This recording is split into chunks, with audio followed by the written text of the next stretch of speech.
Summer holidays வந்தாச்சு, நம்ம GT ஹாலிடேஸும் வந்தாச்சு. GT holidays, South India's #1 travel brand.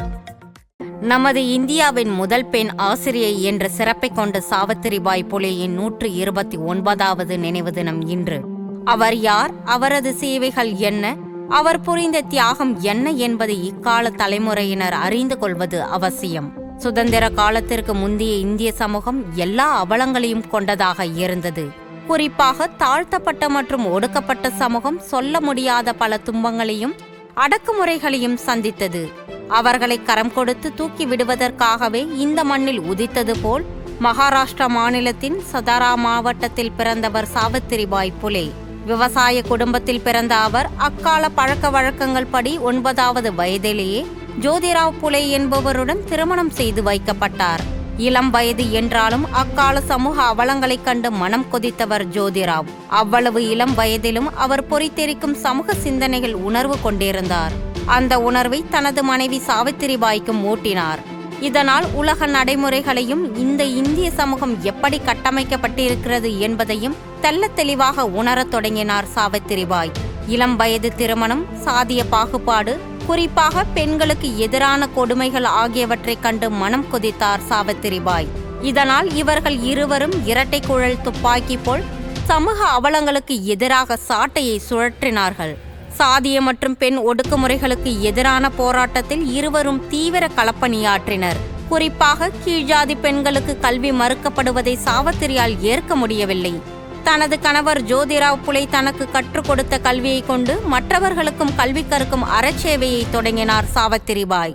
இதற்காகவே 1846ஆம் ஆண்டு ஒரு பள்ளியை தொடங்கினார். சக பெண் குழந்தைகள் கண்ணாமூச்சி விளையாடி மகிழும் வயதில் அவர் இந்த பள்ளியை தொடங்கினார். அப்பொழுது அவருக்கு வயது 15 மட்டுமே. அங்கு கீழ்ஜாதி பெண்கள் என கூறி தள்ளி வைக்கப்பட்ட பெண்களை அழைத்து அவர்களுக்கு கல்வி பயிற்றுவித்தார். அடுத்த 2 ஆண்டுகளில் முறையாக ஆசிரியர் பயிற்சி பெற்ற சாவித்திரிபாய் 1848ஆம் ஆண்டு பூனேவில் மீண்டும் ஒரு பள்ளியை தொடங்கி மாணவிகள் சிலருக்கு கல்வி பயிற்றுவித்தார்.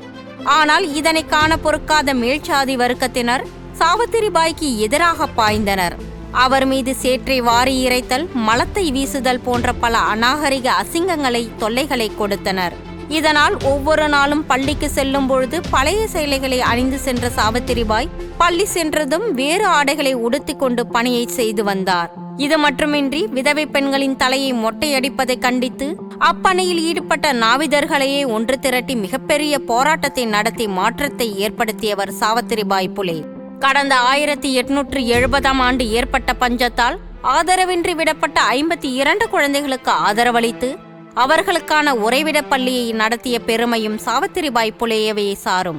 தனக்கு எதிரான பல கொடுமைகளை சற்றும் பொருட்படுத்தாமல் ஒடுக்கப்பட்ட சமூக நலனுக்காகவும் பெண்களின் கல்விக்காகவுமே கடுமையாக போராடிய சாவித்திரிபாய் நாட்டின் முதல் ஆசிரியை என்ற பெருமைக்கும் சொந்தக்காரர். ஆனாலும் மறைக்கப்பட்ட நமது சுதந்திர போராட்ட வரலாறு போலவே சாவித்திரிபாயின் தியாகம், பொதிந்த சேவைகள் மூடி மறைக்கப்பட்டது வரலாறு.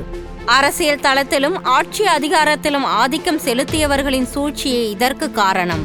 நாடு சுதந்திரம் பெற்றதற்கு பிறகு அரசியல் தளத்திற்கு வந்த தாழ்த்தப்பட்ட ஒடுக்கப்பட்ட சமூகங்களை சேர்ந்த அரசியல் தலைவர்களின் மூலமே சாவித்திரிபாய் யார் என்பதும் அவர் ஆற்றிய சமூக பணிகளும் என்ன என்பதும் சமூகத்திற்கு தெரிய வந்தது.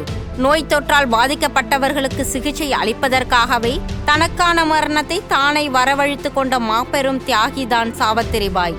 கொள்ளை நோய் பாதித்தவர்களை மருத்துவமனைக்கு கொண்டு செல்லும் பணியில் ஈடுபட்ட பொழுது அவருக்கும் அந்த நோய் தொற்றுக்கு ஆளாகி தனது 66வது வயதில் 1897ஆம் ஆண்டு இதே நாளில் மரணத்தை தழுவிக்கொண்டார் சாவித்திரிபாய். இப்படி ஒரு தியாக தீபம் பெண் வடிவத்தில் நமது சமுதாயத்திற்காகவே சேவையாற்றி மறைந்திருக்கிறது என்பதை இக்கால தலைமுறையினர் அறிந்து கொள்வது அவசியம்.